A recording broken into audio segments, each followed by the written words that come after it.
what's coming up for your organization in terms of employee well-being? I think a big thing for us is the continuing work in terms of our population health emphasis, which ties in with social determinants of health. So in our business health department, we really are working so hard to work with employers to know their populations and to know where those risk factors are, so that they can then be proactive and offer programming that can really, really impact their population.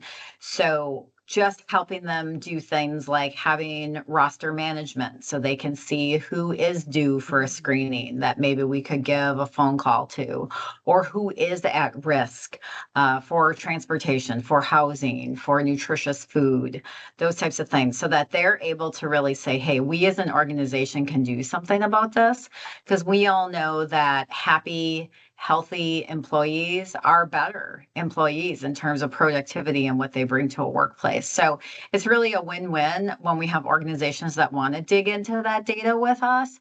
And I think that's an area of our business that just continues to grow, that we're just going to keep really, really working on. Yeah, I would say this is my own vision for the future. Probably haven't shared this with my company or got the approval quite yet, but one thing that I'm really focused on is just communication. I feel like as a fully remote, pretty much primarily fully remote company, communication is still just one of those biggest roadblocks that we have. And I'm kind of realizing that leadership buy-in is essential for the growth in our wellness space. Middle managers are the ones that really have that touch point with employees. Employees are going to them if they have a concern, if they have questions, if they need resources. They're not necessarily reaching out to me in HR. They're really just going to that middle management person, their leader directly. So really just making sure managers are a little bit more equipped with being able to care for their employees, being aware of the resources that are available, encouraging the use of the resources that we have available.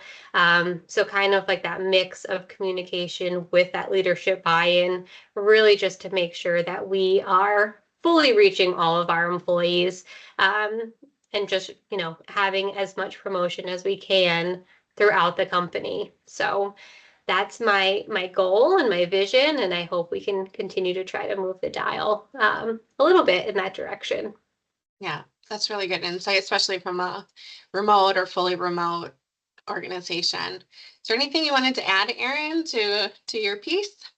Yeah, I mean, as I mentioned, benefit point solutions, rerouting people to that is a big focus of mine when it comes to the very structure and strategy. But outside of that, this year we had a big focus on blue zones. If you're not familiar, highly recommend, and the Power 9 principles around those. So I took those, and that is how I created my monthly focus. For next year, I'm toying with the idea of focusing on SDOH, which Linda helped clarify the acronym, social determinants of health. I just think that it helps create more empathy and awareness. And so if we can create more empathy and awareness within our organizations and our communities and within ourselves, we create better human beings.